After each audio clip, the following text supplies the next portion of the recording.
Hi friends, Siragadikka ஆசை serial இன்னி வரப்போகிற எபிசோட்ஸ்க்கான அப்புறமே தான் இந்த வீடியோவில் பார்க்க போகிறோம். வாங்க ஃப்ரெண்ட்ஸ் பார்க்கலாம்.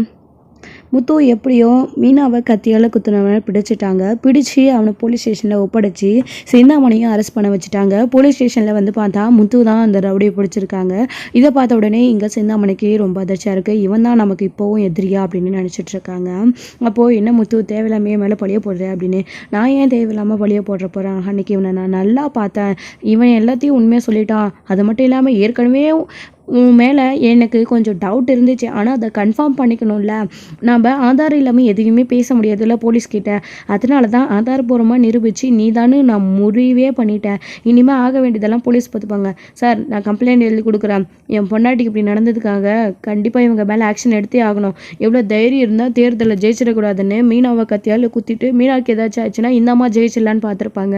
போட்டியே இல்லாத அப்புறம் ஆள் ஜெயிச்சிடணும்ல, அதுக்காக பிளான் பண்ணியிருக்காங்க. இதை சும்மா விடக்கூடாது சார் அப்படின்னு சொல்லவும், சரி நாங்கள் ஆக்ஷன் எடுக்கிறோன்னு சொல்லிட்டு அவங்க அதுக்கான வேலையை ஸ்டார்ட் பண்ணுறாங்க. என்னோட சைடு இங்கே மீனா கிட்ட நேராக விஷயத்த சொல்ல நம்ம முத்து வந்து வராரு.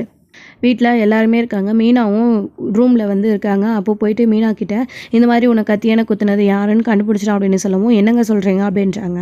ஆமாம், எல்லாத்துக்கும் காரணம் அந்த சிந்தாமணி தான். அந்த ரவுடி தான் அந்த ஆளை வச்சு கொலை பண்ண சொல்லியிருக்கு, அந்த பொம்பளை தான் அப்படின்னு சொல்லவும், இது கேட்டதும் மீனா ரொம்ப பயந்துடுறாங்க. என்ன மீனா என்ன யோசிக்கிற அப்படின்னவும், இதெல்லாம் நமக்கு தெரிஞ்ச விஷயம் தானேங்க, நம்ம அப்போவே யோசிச்சோம்ல அப்படின்றாங்க. யோசிச்சிருந்தாலும் ஆதாரபூர்வமாக நிரூபித்து இப்போ அந்த அம்மா போலீஸ் ஸ்டேஷனில் பிடிச்சி கொடுத்துருக்கு அப்படின்னு சொல்லவும், என்னங்க சொல்கிறீங்க நீங்கள் அப்படின்னு. ஆமாம், இப்போது ரேகா வேற ஊரில் இல்லை, ஹைதராபாத்துக்கு போயிருக்கா. இந்த சமயத்துக்கு ஏற்ற மாதிரி அந்த அம்மா பண்ண தப்பு வெளியில் வந்துச்சு. அதனால சிந்தாமணி கொஞ்ச நாள் ஜெயில் இருக்கட்டும், உங்ககிட்ட அத்தை எல்லாரையும் பேசி கொஞ்சம் சமாதானப்படுத்துகிற வரைக்கும் சிந்தாமணிக்கும் இந்த விஷயம் தெரியாமல் கொஞ்சம் உள்ளே இருக்கிறது தான் சேஃப்னு எனக்கு தோணுச்சு. அதாங்க அப்படின்னவும், என்னங்க நீங்கள் அப்படியே விஷயம் தெரிஞ்சால் கூட இப்போ நம்ம பண்ணுற ஒவ்வொரு விஷயமும் அந்த சிந்தாமணிக்கு கோவத்தை உண்டு பண்ணல. சத்யாவோட லைஃப்பில் அவங்க 2 பேரும் சேர்த்து வைக்க என்னங்க நமக்கு வழி கிடைக்கும்.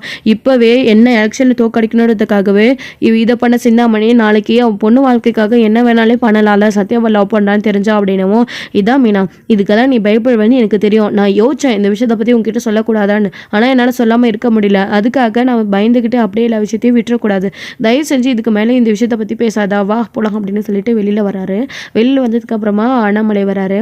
ஏன்னா முத்து திடீர்னு இந்த நேரத்துக்கு வந்திருக்கு அப்படின்னவும், முத்துவும் நடந்த விஷயத்த சொல்லவும், ஓ மீனா ஜெயிக்கக்கூடாதுன்னு இந்த அளவுக்கு தான் அந்த பொம்பளை செய்ய ஆரம்பிச்சிடுச்சா அப்படின்னு சொல்கிறாங்க. ஆமாம், அவ்வளோ பெரிய வேலையை தான்ப்பா பார்த்து வச்சிருக்கு, கவலைப்படாதீங்கப்பா, அந்த பொம்பளை பண்ண தப்புக்காக தண்டனை அனுபவிச்சுட்டு தான் இருக்குது, ஜெயிலில் பிடிச்சி கொடுத்துட்டு வந்திருக்கு அப்படின்னு சொல்லவும், அப்படியா அதெல்லாம் அந்த பொம்பளைக்கு தேவை தான் அப்படின்னு சொல்லிட்டு இருக்காங்க. அந்த சமயத்தில் தான் வீட்டில் வந்துட்டு ஏற்கனவே சிந்தாமணி வந்துட்டு இப்போது கோவத்தில் இருக்காங்க, பயங்கரமான கோவத்தில். ஏன் அப்படின்னா முத்து இப்போது மீனாவையும் முத்துவையும் அதாவது அவங்க 2 பேரும் கம்ப்ளைண்ட் கொடுத்து இப்போ ஸ்டேஷனில் இருக்காங்க. ஸோ ஆல்ரெடி மீனாவை கொலை பண்ணணும்னு பார்த்தாங்க. எப்போ இந்த லெவலுக்கு போயிடுச்சோ இனி அடுத்தும் நம்ம சும்மா விடக்கூடாது அப்படின்னு சிந்தாமணி அடுத்த நிமிஷமே வந்து அவங்க இன்ஃப்ளூயன்ஸை பயன்படுத்தி ஜமீனில் கூட வெளியில் வந்துட்டாங்க. வெளியில் வந்த உடனே இந்த கேஸ் எப்படியாச்சும் அடுத்து முடிச்சுக்கணும்னு சொல்லிட்டு, ஸோ அதுக்கப்புறம் வந்து இப்போ நேராக வந்து இதே கோவத்தோட என்னையா ஜெயிலில் பிடிச்சி கொடுக்குற, உன் குடும்பத்துக்கு வைக்கிறேன் பாடுற ஆப்பு அப்படின்ற மாதிரி இங்கே சிந்தாமணி நேராக அந்த மனோஜ் பணம் வாங்கின ஆள்கிட்ட போகிறாங்க. அவரும் அவங்களும் சேர்ந்துக்கிட்டு தானே 2 பேரும் கூட்டணி. இப்போது அவர்கிட்ட போயிட்டு நடந்த ஒரு சிலங்களை விஷயத்த சொல்லிவிட்டு, இப்போ நம்ம அந்த குடும்பத்தில் போய் நிற்கணும் பணம் கேட்டு. ஆல்ரெடி இப்போ எல்லாரும் உடஞ்சி போய் நிற்கிறாங்க. அது மட்டும் இல்லாமல் மனோஜ்க்கு பொண்ணு பார்க்கணுன்னு வேற அவனை விஜயா நினச்சிட்டு இருக்கா. இப்போ மீனா தலைவி ஆயிட்டா. இந்த சமயத்தில் தான் நம்ம போய் அவங்க வீட்டுக்குள்ளே பிரச்சனை பண்ணணும். ஏதாச்சும் ஒரு வாய்ப்பு கிடைக்காதான் நானும் வெயிட் பண்ணேன், ஆடு அதுவாக வந்து சிக்கிற மாதிரி. ஸோ அந்த ஆள் வந்து மீனா கண்ணில், அதாவது முத்துக்கண்ணில் பட்டு நான் போலீஸ் ஸ்டேஷன் போய் வந்துட்டேன். இது எனக்கு போதாதான், இப்போ இதை வச்சு நம்ம அவங்க வீட்டில் போய் டார்கெட் பண்ண போகிறோம் அப்படின்னு சொன்ன உடனே, சரிங்க மேடம் நீங்கள் எப்போ சரின்னு சொல்லுவீங்கன்னு தான் வெயிட் பண்ணிட்டு இருந்தோம், போகலாமே அப்படின்னு சொல்லிட்டு 2 பேரும் கிளம்பி வராங்க. இப்போது கிளம்பி அவங்க வீட்டுக்குள்ள ஆட்களோட வந்த உடனே, என்னடா இப்போ தானே இந்த லேடியை பற்றி பேசணும், அதுக்குள்ளே வீட்டுக்குள்ளே வராங்களே அப்படின்னு முத்து நினச்சிட்டு இருக்காரு. அப்போ அண்ணாமலையுமே முத்து ரொம்ப அதிர்ச்சியாக பார்க்குறது என்ன அப்படின்னா, என்னடா முத்து இப்போ தானே இந்த லேடி போலீஸ் ஸ்டேஷன் போனதா சொன்னேன், அதுக்குள்ளே இங்கே அதுவும் இந்த ஆளோட மனோஜ் கிட்ட பணம் வாங்கின ஆளோட வீட்டுக்குள்ளே வராங்களே அப்படின்ற மாதிரி தான் கேட்டார். தெரியலையப்பா அப்படின்னு பேசிகிட்டு இருக்கவும் அவங்க 2 பேரும் வீட்டுக்குள்ளே வராங்க. அப்போ அண்ணாமலை இருந்துக்கிட்டு, என்ன சார் என்ன வேணும் உங்களுக்கு? மனோஜ் அவன் வாங்கின கடனுக்காக வட்டி கட்டிக்கிட்டே தானே இருக்கான், இப்போ எதுக்கு வீட்டுக்குள்ளே வந்திருக்கீங்க? அவன் சொன்ன மாதிரி எல்லாத்தையும் செஞ்சு காட்டுவான், அதுவும் குறிப்பாக இந்த பொம்பளையோட ஏன் சேர்ந்து இங்கே வந்திருக்கீங்க அப்படின்னு சொல்லிட்டு, முதல்ல இந்த பொம்பளையை வீட்டு விட்டு வெளியே அனுப்புங்க, இந்த பொம்பளைக்கும் உங்களுக்கும் என்ன சம்மந்தம் அப்படின்ற மாதிரியெல்லாம் அங்கே அண்ணாமலை கேட்கவும், சொல்கிறேன் சார் அப்படின்னு அந்த ஆள் வந்து சிந்தாமணியோடு சேர்ந்து திமிரா வந்து அந்த வீட்டுக்குள்ளே அங்கே வந்து உட்காடுறாங்க. உட்காந்த உடனே ரொம்ப அதிர்ச்சி ஆகுறாங்க. இங்கே எதுக்கு சிந்தாமணி வந்தான்ற மாதிரி அவங்களையும் கேட்டுட்ருக்க. உடனே அந்த ஆள் வந்து அங்கே உட்காந்து, என்ன சார் விஷயம் சொல்லுங்கள் அப்படின்னு கேட்கும்போது, இங்கே பாருங்கள், மனோஜ் வாங்கின 30 லட்சத்துக்காக வட்டி கட்டிக்கிட்டே தான் இருக்கேன், இல்லைன்னு சொல்லலை. ஆனால் அதுக்கப்புறம் வாங்கின பணத்துக்காக அதை முதலையும் கொடுக்கல வட்டியும் கொடுக்கலையே, அதுக்கு எந்த ஒரு ஷூரிட்டி, அவங்க ஷைன் மட்டும் போட்டிருக்காங்க அப்படின்னு சொல்லவும் எல்லாருக்குமே ரொம்ப கன்ஃபியூஷனாக இருக்குது. சார் என்ன சொல்கிறீங்க நீங்கள், அதுக்கப்புறம் வாங்கின கடனா அப்படின்னவும் இவங்க 2 பேரும் திருன்னு முழிக்கிறாங்க. ஏற்கனவே அண்ணாமலை கிட்ட போய் சொல்லி நிறைய விஷயங்களை அவங்க மாட்டிக்கிட்டாங்க.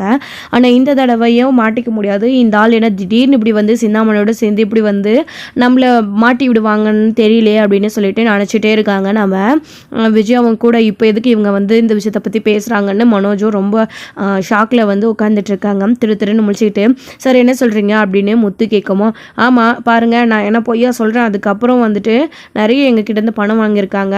நான் ஏற்கனவே சொன்ன மாதிரி என்கிட்ட செக் வாங்கிட்டு போய் பேங்க்கில் பத்திரத்தை மூட்டிட்டு வந்து அதை திரும்பவும் என்கிட்ட வச்சு பணம் வாங்கியிருக்காங்க. இன்னும் கொஞ்சம் அது மட்டும் இல்லாமல் அடுத்து ஏன் இப்போ கூட கொஞ்ச நாளைக்கு முன்னாடி கூட யாருக்கோ பணம் கொடுத்து ஏதோ இவங்க பையனுக்காக ஏதோ ஒரு விஷயம் செய்யணும், அவர் கேஸ்லேருந்து ஏதோ வெளியில் கொண்டு வரணும் அப்படின்னு சொல்லிட்டு அவங்க ஒய்ஃப்க்கும் அவருக்கு ஏதோ பிரச்சனைன்னு சொல்லிட்டு கூட கொஞ்ச நாளைக்கு முன்னாடி கூட திரும்பவும் கூட பணம் வாங்கினாங்களே, ஏன் இவங்க கிட்ட கூட பணம் வாங்கியிருக்காங்க, எங்ககிட்ட தான் அந்த பணத்தெல்லாம் வாங்கினாங்க, அதுக்கு வட்டியும் காணும் முதலையும் காணுமே, அதை பற்றி கேட்கணும்ல, என்னம்மா பணம் கொடுத்தேன் இல்லை உண்மைதானே அப்படின்னவும் திருன்னு முழிக்கிறாங்க. உனதானே கேட்குறாரு பதில் சொல்லு அப்படின்னவும் அமைதியாக நிற்கவும், பணம் கொடுத்தேன் இல்லை வாங்கினீங்கள உண்மைதானே, நீங்களும் கையெழுத்து போட்டு கொடுத்துருக்கீங்க, நான் ஒன்றும் ஏமாற்ற கிடையாது, ஆனால் அதுக்கு வட்டி கொடுக்கணும்ல, அது கொடுக்காம நீங்கள் அமைதியாகவே இருந்தால் எப்படி, நான் என்ன உங்களுக்கு வட்டி இல்லாமல் சும்மாவை கொடுக்குறேன்னு நான் சொன்னேன், நீங்கள் சைன் போட்டு கொடுத்துருக்கீங்களா அப்படின்னு சொன்னவும் இப்போ திருன்னு முழிச்சிட்டே நின்றுட்டு இருக்காங்க. விஜயா இருந்துக்கிட்டு உடனே என்ன மாஸ்டர் அப்படின்ற மாதிரி தான், அதாவது என்ன சிந்தாமணின்ற மாதிரி தான் பார்க்குறாங்க. நான் எலெக்ஷனில் தோற்று போயிட்டேன், ஜெயிச்சிருந்தா கூட நான் இதை பெருசாக எடுத்துக்க மாட்டேன், உங்கள் மருமக மீனா ஜெயிச்சிட்டா, அவள் ஜெயிச்சுட்டு என்ன பக்கட கையை யூஸ் பண்ணிக்கிறா, என்ன வந்து டார்கெட் பண்ணி போலீஸ் ஸ்டேஷனுக்குலாம் அனுப்பினான்ற அந்த கோவம் அப்படின்ற மாதிரி பார்க்குறாங்க. இவன் மட்டும் எலெக்ஷனில் தோற்றுருந்தா இவ்வளோ பிரச்சனையே வந்திருக்காது, ஜெயிச்சுட்டு இங்கே வந்து உட்காந்துட்டு இப்போவும் இவ தான் பிரச்சனையாக இருக்கான்ற மாதிரி மீனாவை பார்த்து முறைச்சிக்கிட்டே கோவத்தில் இருக்காங்க. இப்போது நீங்கள் பண்ண தப்புக்கு ஏன் மீனாவை மறைக்கிறீங்க, என்னாச்சு உங்களுக்கு, எதுக்கு இப்போ வீட்டுக்கு தெரியாமல் பணம் வாங்கினீங்க, எப்போ இதெல்லாம் நடந்துச்சு அப்படின்னு கேட்குறாங்க. சட்டப்படி அந்த ப்ரூஃப் எல்லாத்தையும் காட்டுவோம். எல்லாருமே ஸ்ருதி ரவியிலிருந்து எல்லாருமே பார்த்துட்டு ரொம்ப அதிர்ச்சி ஆகுறாங்க. மனோஜ் 2 பேரும் சேர்ந்துக்கிட்டு என்ன பண்ணி வச்சுருக்கீங்க, இதெல்லாம் எப்போ நடந்துச்சு, எங்ககிட்ட ஒரு வார்த்தை கூட விஷயம் தெரியல, ஆமாம் அப்பா அவங்களோட கையெழுத்து இல்லாமல் எப்படி மனோஜ் பேங்க்லேருந்து பணத்தை பத்திரத்தை மீட்டான் அப்படின்ற மாதிரி கேட்கவும் அதிர்ச்சி ஆயிடுறாங்க. சார் நான் கையெழுத்து போடவே இல்லையா அப்படின்னு சொல்கிறாங்க. நீங்கள் போடலை ஆனால் உங்கள் பையன் போட்டிருக்காரு, உங்கள் பையன் போட்டு தான் பேங்க்லேருந்து வாங்கிட்டு வந்து கொடுத்தாரு, ஏன் என்கிட்ட வந்து கூட அது என்கிட்ட மாறுறதுக்காக அவர் உங்களை மாதிரியே சைன் போட்டு கொடுத்து பணம் வாங்கியிருக்காரு பாருங்க அப்படின்னு காட்டின உடனே அண்ணாமலை ரொம்ப மனசொடிஞ்சு போயிடுறாரு. இது எல்லாத்தையும் கேட்டு ரொம்ப அதிர்ச்சி ஆயிருக்காங்க. அப்பா இவங்க சொல்கிறதெல்லாம் உண்மையாக தான்ப்பா இருக்கும் அப்படின்னு முத்து சொல்லவும் எல்லாருமே ரொம்ப அதிர்ச்சி ஆகுறாங்க. என்ன சொல்கிற முத்து அப்படின்னவும், ஆமாப்பா கொஞ்ச நாளைக்கு முன்னாடியே வந்து எங்களுக்கு இந்த விஷயம் லேசாக தெரிய வந்துச்சுப்பா, அம்மாவும் மனோஜும் சேர்ந்து சிந்தாமணி கிட்ட பணம் வாங்கணுன்ற மாதிரி பேசிகிட்டு இருந்தாங்க. அது மட்டும் இல்லாமல் இன்னொரு நாள் வந்து மீனாவும் பார்த்துருக்கா, இவரோட ஆஃபீஸ்க்குள்ளே போயிட்டு அம்மாவும் மனோஜும் சேர்ந்து வெளியில் வர்ற காட்சியையும் சிந்தாமணியோட சேர்ந்து இருந்ததையும் பார்த்துருக்காங்க. அப்போ தான் பணம் வாங்கியிருப்பாங்க. அப்போது எங்களுக்கு இந்த விஷயம் இவ்வளோ பெருசாக போகும்னு தெரியலப்பா, ஏதோ சிந்தாமணி கிட்ட ஏதோ மனோஜுக்காக பணம் வாங்குறாங்க, இது எதுவும் பிரச்சனையாக போய் முடியாதுன்னு நினச்சிட்டு இருந்தான், ஆனால் இவ்வளோ பேர் பிரச்சனை ஆகிற அளவுக்கு பண்ணி வச்சுருப்பாங்க, நான் சத்தியமாக கனவுல கூட நினைக்கலப்பா அப்படின்னு மீனாவுக்கும் முத்துவுக்கும் அப்போ தான் புரியுது. அண்ணாமலை கிட்டையும் இப்போ தான் இந்த விவரத்தை சொல்கிறாங்க. இதை கேட்ட உடனே அண்ணாமலை ரொம்ப உடஞ்சி போயிடுறாரு. இது மனோஜுக்கும் விஜயாவுக்கும் கூட ரொம்ப அதிர்ச்சியாக இருக்குது, இவங்களுக்கு இந்த விஷயம் தெரிஞ்சிடுச்சா அப்படின்ற மாதிரி. அப்போ நம்ம தப்பிக்க முடியாது, இவர்கிட்டையும் மாட்டிக்கிட்டோம், அவங்களும் அதுக்கு ஏற்ற மாதிரி பார்த்துருக்காங்க அப்படின்னு. அப்போது ரவி இருந்துக்கிட்டு, ஏன்டா இந்த விஷயத்தை பற்றி அப்பா கிட்ட முதலே சொல்லியிருக்கலாம்ல அப்படின்னு. அப்பாவே ஏற்கனவே ரொம்ப இது பிரச்சனையில் இருக்காரு, இவங்க ஏதோ பணம் தான் வாங்க போகிறாங்க, எந்த பிரச்சனையும் வராதுன்னு நினச்சா, ஆனால் பேங்க்லேருந்து பத்திரத்தை மீட்டு செக்கை வாங்கி திரும்பவும் எடுத்துகிட்டு போய் வச்சு பணத்தை வாங்குற அளவுக்கு போயிருப்பாங்க. எங்களுக்கு எப்படி தான் தெரியும், நாங்கள் நினச்சி கூட பார்க்கலையே. அம்மா கேட்டால் அப்படியே கேட்டாலே என்ன சொல்லுவாங்க, சிந்தாமணி அவங்க ஃப்ரெண்டு, அவங்க நல்லதுக்காக தான் செய்கிறாங்க, நாங்கள் 2 பேரும் சேர்ந்து என்ன வேணாலும் பண்ணுவோன்னு சொல்லுவாங்க. இதில் அம்மா என்னடா சொல்லுவாங்க, பா இது இப்படி போய் முடியும்னு எங்களுக்கு எதிர்பார்க்கலப்பா, சத்தியமாக அப்படி நடக்கும் தெரிஞ்சதுன்னா அப்போவே உங்ககிட்ட சொல்லியிருக்கோம்ப்பா அப்படின்னுமோ. ஆமாம்மாம்மா கண்டிப்பாக, எதுக்கு தேவையில்லாமல் அத்தையை பற்றி சொல்லி அவங்க ஃப்ரெண்டு கூட தான் நான் பழகுறேன்னு சொல்லி ஏதாச்சும் அத்தை பேசுவாங்கன்ற ஒரு பயத்தில் தான் நாங்கள் சொல்லாது விட்டுட்டோம்மாம்மா, தப்பு தான் மாமா, எங்களை மன்னிச்சிடுங்க, ஆனால் இப்படி போய் முடியணும் அப்படின்னு சொல்லவும், ஏமா தப்பு பண்ண அவளே தைரியமாக உட்காந்துட்டு இருக்கப்போ தப்பு பண்ணாது நீங்கள் என்ன பண்ண முடியும் அப்படின்னு சொல்கிறாங்க. நீங்கள் என்ன பண்ணுவீங்க, எதுக்கு மன்னிப்பு கேட்குறீங்க அப்படின்னு கேட்டுட்டு இருக்கிறப்போ, உங்கள் பஞ்சாயத்தெல்லாம் விடுங்க, முதல்ல என்னுடைய பிரச்சனைக்கு வாங்க, எனக்கு பணம் எப்போ கொடுக்க போகிறீங்க, வட்டி எப்போ கொடுக்க போகிறீங்க, ஸோ சீக்கிரமாக கூடிய சீக்கிரத்திலே உங்களுக்கு கொஞ்ச நாள் நான் டைம் கொடுக்குறேன், அதுக்குள்ளே முதல்ல அசல் வட்டி எல்லாமே வந்து ஆகணும் இன்னும் கொஞ்ச நாளில் அப்படின்னு சொல்லவும் பெரிய குண்டை தூக்கி போட்டுட்டா போயிட்டாங்க சிந்தாமணி. அதுக்கப்புறம் அவங்க அப்படி சொன்னதுக்கப்புறமாவும் கிளம்பி போயிடுறாங்க. நான் வந்து நீங்கள் சொன்னதை செய்யலைன்னா அப்புறம் நான் என்ன பண்ணுவேன்னு உங்களுக்கு தெரியும், இவ்வளோ பணத்துக்காக அடுத்து என்ன பண்ணணுமோ நான் அதை பண்ணுவேன் அப்படின்ற மாதிரி அந்த ஆள் மிரட்டிட்டு அங்கேருந்து போகவும் அண்ணாமலை உடஞ்சி போயிருக்காங்க. வீட்டில் இருக்கிற மற்றவங்களுக்கு என்ன பண்ணுறதுன்னே தெரியல. ஏன் அப்படின்னா மனோஜ் வந்து கடன் வாங்கியிருக்காரு, அதுக்கும் அண்ணாமலைக்கும் இதுக்கு மேலேயும் பொறுப்பு இல்லைன்னு சொல்ல முடியாது. விஜயா தான் நான் பொறுப்புன்னு சொல்லிட்டு கையெழுத்து போட்டு கொடுத்துருக்காங்க. ஆனால் அவங்க தான் பிள்ளையோட சேர்ந்து இப்படி ஒரு விஷயத்த பார்த்து வச்சுருக்காங்க. இப்போது இவ்வளோ கடன் இருக்கிறதுனால அவங்களும் அதிர்ச்சியாக நிற்கிறாங்க, எதுவுமே பேச முடியாமல் நிற்கவும் அவங்க அப்படின்னு சொல்லிட்டு அங்கேருந்து கிளம்பி போயிடுறாங்க. அடுத்து வந்து மீனா வந்து என்ன சொல்கிறாங்க அப்படின்னா, என்ன கொலை பண்ணதுக்காக என்ன கத்தியால் குத்த வந்ததுனால நீங்கள் அந்த சிந்தாமணியை போலீஸ் ஸ்டேஷனில் கூட்டிகிட்டு போய் விட்டீங்க இல்லைங்களா, அந்த கோவத்தில் இந்த சிந்தாமணி இந்த ஆள் கூட சேர்ந்துக்கிட்டு இப்போது அத்தை வாங்கின கடனை காரணமாக வச்சுக்கிட்டு இப்போ வந்து இங்கே பிரச்சனை பண்ணுறாங்கங்க அப்படின்னு சொல்லவும், கரெக்ட் மீனா அப்படின்றாங்க. அப்போது இதெல்லாம் உன்னால தாண்டி அப்படின்னுமோ, வாயை மூடு விஜயா, நீ பண்ணுற தப்பு பண்ணிட்டு எதுக்கு மீனா மேலே இப்போ கோவப்படுற, நீங்கள் இது 2 பேரும் என்ன வேலை பார்த்து வச்சுருக்கீங்க அப்படின்னு அண்ணாமலை ரொம்ப உடைஞ்சு போயிடுறாரு. இந்த விஷயத்தில் எப்போ பண்ணீங்க அப்படின்னு சொல்லிட்டு பயங்கரமாக கோவப்பட்டு அவங்கள அடிக்க ஆரம்பிக்கிறாங்க விஜயாவை. வீட்டில் எல்லாரும் தடுத்துட்டு இருக்காங்க, அப்பப்போ பொறுமையாக இருப்பா அப்படின்னு. இதுக்கு மேலே எப்படி மொத்த பொறுமையாக இருக்க முடியும், இதுக்கு முன்னாடி மனோஜோட டிவோர்ஸ் விஷயத்தை மறைச்சு அசிங்கப்படுத்தினாங்க, மான மரியாதையெல்லாம் போச்சு, இப்போது இந்த ஒரு விஷயத்த பண்ணி வச்சுருக்காங்க அப்படின்னு சொல்லிட்டு ரொம்ப உடஞ்சு போயிடுறாங்க.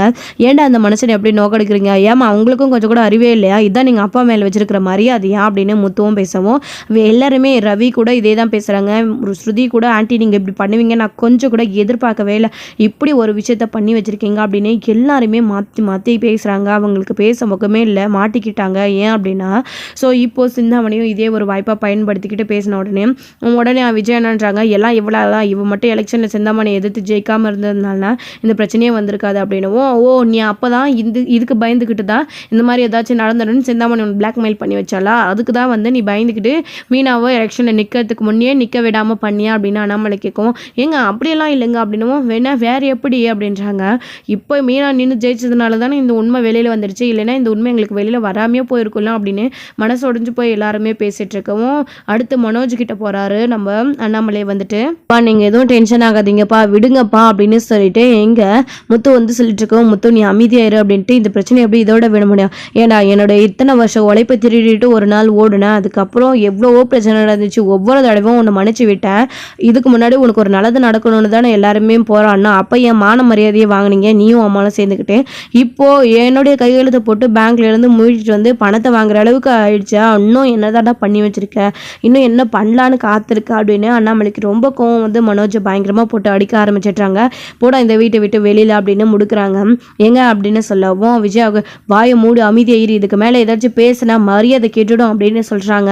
போடா முதல்ல இந்த வீட்டை விட்டு போ, நீ எல்லாம் எதுக்கு தான் லாக்கி படிச்சிருக்கே தவிர ஒரு அறிவு இல்லை ஒன்றும் இல்லை, எதுக்குமே லாக்கி இல்லை, முதல்ல இந்த வீட்டை விட்டு போடா அப்படின்னு சொல்லிட்டு அண்ணாமலை வந்து மனோஜை வீட்டை விட்டு அடித்து வெளியில் அனுப்பி விட்டுட்டாரு. விஜயா அழுதுகிட்டே உட்காந்துட்டு இருக்காங்க. யாராச்சும் இனி அவனுக்கு சப்போர்ட் பண்ணியோ இல்லை அவனை இந்த வீட்டுக்கு கூட்டிகிட்டு வரணும்னு நினச்சிங்கன்னா, அவனை பற்றி ஏதாச்சும் என்கிட்ட பேசணும்னு நினச்சிங்கன்னாவோ அவ்வளோதான் உங்களுக்கும், யாருமே இந்த விஷயத்தை பற்றி பேசக்கூடாதுன்னு அண்ணாமலை பயங்கரமாக கோவத்தோடு எல்லாருக்கிட்டே சொல்லிட்டு அண்ணாமலை ரூம்குள்ளே போய் உட்காந்துக்கிறாங்க. விஜயாவும் அங்கே சொஃபாவில் உட்காந்து என்ன பண்ணுறதுன்னு தெரியாமல் பயங்கரமாக அழுதுட்டு இருக்காங்க. இப்போது வந்து என்ன பண்ணுறதுன்னு தெரியாமல் இவங்க எல்லாரும் நிற்கவும், என்னங்க இப்படி ஆயிடுச்சு அப்படின்னு. மீனா அப்பாவோட கோவத்தை பற்றி தான் தெரியும்ல, இவனும் கிறுக்குத்தனமாக இவ்வளோ விஷயம் பண்ணி வச்சுருக்கான், இந்த விஷயம் தெரிஞ்சால் நமக்கே இருந்தாலும் கோவம் தான் வந்திருக்கும், பின்ன அப்பாவுக்கு கோவம் வராதா அப்படின்னு. நான் சொன்னேன் இல்லை ரவி, நேற்றே நான் சொன்னேன்ல, ரோகிணி பண்ணது தப்புன்னா நம்ம வீட்டில் நடந்துகிட்டு இருக்கிறது எல்லாமே தப்பு தான், ஆன்டி மனோஜுமே இப்படி செய்கிறாங்கன்னா அப்போ ரோகிணியாக இவங்க டிவோர்ஸ் வேணும்னு சொல்லிட்டு இவங்க பண்ணுறதெல்லாம் கொஞ்சம் கூட சரியே இல்லை. நான் சொல்கிறேன், ரோகிணியை தவிர வேறு யாருமே மனோஜுக்கு ஏற்றவங்களே இருக்க மாட்டாங்க. நீங்கள் வேணால் எல்லாருமே யோசிச்சு பாருங்க அப்படின்னு சொல்லிட்டு ஸ்ருதியும் திரும்பவும் அப்படி ஒரு வார்த்தையை சொல்லிட்டு அங்கேருந்து போகவும், என்னங்க ஸ்ருதி இப்படி சொல்லிட்டு போகிறாங்க அப்படின்னு, அண்ணி நீங்கள் விடுங்க, நேற்றுலேருந்தே அவள் இப்படி தான் ஏதோ உளறிட்டு இருக்கா அப்படின்னவும், இல்லைடா மனோஜ், இல்லைடா ரவி, உளறல பழங்குறில் சொல்கிறது ஒரு விதத்தில் உண்மைதான்ற மாதிரியும் முத்துவும் சொல்லிடுறாரு. விஜய் அப்படியே அழுதுகிட்டே உட்காந்துக்கிட்டு இவங்க பேசுகிறது எல்லாத்தையும் பார்த்துட்டு அமைதியாக உட்காந்துட்டு இருக்காங்க. இப்போ என்ன பண்ணுறது மீனா அப்படின்னவும், விடு அப்பா கொஞ்ச நேரம் தனியாக இருக்கட்டும் அப்படின்னு சொல்லிட்டு 2 பேரும் அவங்களுக்கு டிஸ்டர்ப் பண்ணாமல் விட்டுடுறாங்க. அடுத்து மனோஜ் வந்து ரொம்ப தனியாக என்ன பண்ணுறதுன்னு தெரியாமல் நேராக வந்து போயிட்டுருக்காரு. அப்போ போயிட்டுருக்கும்போது தான் வழியில் ஒரு வண்டி வருது. அதை கூட கவனிக்காமல் போயிட்டே இருக்கவும் அந்த வழியாக ரோகிணி பார்த்துட்டு இது மனோஜ் தானா அப்படின்னு மனோஜ்கிட்ட போய் பேசலாம்னு நினைக்கிறப்போ தான் அப்படி ஒரு சம்பவம் நடக்குது. அப்படி நடந்த உடனே என்ன பண்ணுறாங்க, மனோஜ்னு வேகமாக ஓடி வந்து மனோஜ் அந்த ஆபத்துலேருந்து ரோகிணி தான் காப்பாற்றுறாங்க. காப்பாற்றின உடனே, மனோஜ் உனக்கு என்னாச்சு, கிறுக்கு இது பிடிச்சி போச்சா, பைத்தியமா, அவ்வளோ தூரம் அங்கேருந்து கூட்டிக்கிட்டே வர வண்டி வருதுன்னு அதை கூட கவனிக்காமல் என்னை பற்றி யோசிச்சுட்டு வர அப்படின்னவும், இப்போது என்ன சொல்கிறதுனே தெரியல மனோஜுக்கும். உட்காந்து பித்து பிடிச்ச மாதிரி இருக்கும். மனோஜ் என்னாச்சுன்னு சொல்லிட்டு பக்கத்தில் இருக்கிற பஸ் ஸ்டாண்டில் போய் உட்காந்துக்கிட்டு ரோகிணி கேட்டுக்கிட்டே இருக்கவும், அப்போ தான் மனோஜ் இருந்துக்கிட்டு நான் ரொம்ப பெரிய தப்பு பண்ணிட்டேன் அப்படின்னு சொல்லி ஃபீல் பண்ணுறாரு. என்னாச்சு மனோஜ், வீட்டில் ஏதாச்சும் பிரச்சனையா அப்படின்னு கேட்குறாங்க. மனோஜுக்கு சொல்லலாமா வேணாமான்னு முதல்ல வந்து யோசிக்கிறாங்க. ரோகிணி இருந்துக்கிட்டு, நீ வா வீட்டுக்கு கிளம்பு முதல்ல, அப்புறம் எதுவாக இருந்தாலும் பேசிக்கலாம் அப்படின்றாங்க. என்னதான் வீட்டை விட்டு அப்பா துரத்திட்டாரு, நான் எங்கே வீட்டுக்குள்ளே போக முடியும் அப்படின்னு சொல்லவும், என்ன மனோஜ் சொல்கிற அப்படின்றாங்க ரோகிணி. ஆமாம் அப்படின்னு சொல்லவும், சரி நீ வீட்டுக்கு வா, முதல்ல நான் இருக்கிற வீட்டுக்கு போகலாம், அப்புறம் என்ன இருந்தாலும் பேசிக்கலாம் அப்படின்னு ரோகிணி கூட்டிகிட்டு போகிறாங்க. மனோஜுக்கும் போகிற இடம் இல்லை, வேறு வழி இல்லாமல் ரோகிணி கூடவே போகிறாங்க. ஏன்னா நேற்று தான் ரோகிணியை பற்றி மனோஜும் கொஞ்சமாச்சு யோசிச்சாரு. எல்லாரும் சொல்கிறதுக்கு ஏற்ற மாதிரி இப்போ ரோகிணி தான் மனோஜுக்கு சப்போர்ட்டாக கொஞ்சமாச்சு நிற்கிறாங்க. ஸோ மனோஜுக்கு இப்போ தான் ரோகிணி வந்து பண்ணாத விஷயம் தப்பாக தெரியலை. மனசில் ஒரு ஓரமாக அவங்க மேலே காதல் இருக்குது. அதனால் அவங்க பண்ண விஷயத்தெல்லாம் மறந்துட்டு ரோகிணி கூப்பிட்ட உடனே போகிறாங்க. வீட்டுக்கு கூட்டிகிட்டு பண்ண உடனே என்னடி ஆச்சு மாப்பிள்ளைக்கு அப்படின்னவும், நீ ஒன்றும் இல்லைம்மா, நீ போய் கிருஷ்ண பாரு அப்படின்னு சொல்கிறாங்க. அமைதியாக விட்டுட்டு அவங்களும் போயிடுறாங்க. மாப்பிள்ளை கூட சேர்ந்தா போதும்னு இருக்காங்க அவங்களுமே. அப்போ தான் வந்து மனோஜ் என்ன ஆச்சு, அங்கிள் எதுக்கும் இவனை வீட்டை விட்டு துரட்டினாரு அப்படின்னவும், சில விஷயங்களை வந்து நிறைய விஷயங்களை வந்து மனோஜ் வந்து சொல்கிறாங்க. இதை கேட்டு ரோகிணி அதிர்ச்சி ஆகுறாங்க. ஏன் மனோஜ் இப்படி பண்ணீங்க, நீ ஆண்டியும் சேர்ந்துக்கிட்டு சிந்தாமணி எப்படி இப்படிலாம் செய்வாங்க, ஒன்றும் புரியலேன்னு ரோகிணியுமே பயங்கர கன்ஃபியூஷனில் இருக்காங்க. ஸோ இதுக்கு ரோகிணியும் ஒரு விதத்தில் காரணமாக இருக்காங்க. இப்படிலாம் நடக்கிறதுக்கு காரணமே ரோகிணியால் தானே சிந்தாமணி இப்படி ஒரு பிளான்லாம் போட்டாங்க. ஸோ இதோட இந்த எபிசோட் வந்து முடிச்சிருக்காங்க. ஸோ நடந்த விஷயங்களை இப்போ ரோகிணியுமே நிறைய விஷயங்கள் வந்து தெரிஞ்சுக்கிட்டாங்க. அடுத்தடுத்த எபிசோடில் என்ன நடக்க போகுது, இப்போது சுற்றி வலிச்சு இன்னும் நிறைய விஷயங்கள் வெளியில் வர காத்திருக்கு. இதுக்கு ரோகிணி தான் ஒரு விதத்தில் காரணம் அப்படின்னு ரோகிணிக்கும் தெரிய வந்தால், அடுத்து மனோஜுக்கு சப்போர்ட்டாக அடைக்கலம் கொடுத்து ரோகிணி தான் நிற்பாங்க. ஸோ அடுத்து அந்த கடனை எப்படி அடைக்க போகிறாங்க. ஸோ மனோஜ் இனி ரோகிணி கூட தான் இருந்தாகணும். ஸோ அப்படி இருக்கும்போது கண்டிப்பாக ரோகிணி மேலேயே மனோஜுக்கு ஒரு நல்ல அட்ராக்ஷன் வரும். ஸோ இந்த டிவோர்ஸ் கேஸ் வேண்டாம் அப்படின்னு சொல்லிட்டு அவங்க 2 பேரும் சேர்ந்து வாழறதுக்கான சான்சஸ் நிறைய இருக்குது. இப்படி நடக்கும் அப்படின்னு சொல்லிட்டு யாரெல்லாம் நினைக்கிறீங்களோ அவங்க இந்த வீடியோக்கு லைக் பண்ணுங்கள், ஷேர் பண்ணுங்கள், கமெண்ட் பண்ணுங்கள், மறக்காம பெல் ஐகானை கிளிக் பண்ணி வச்சுக்கோங்க.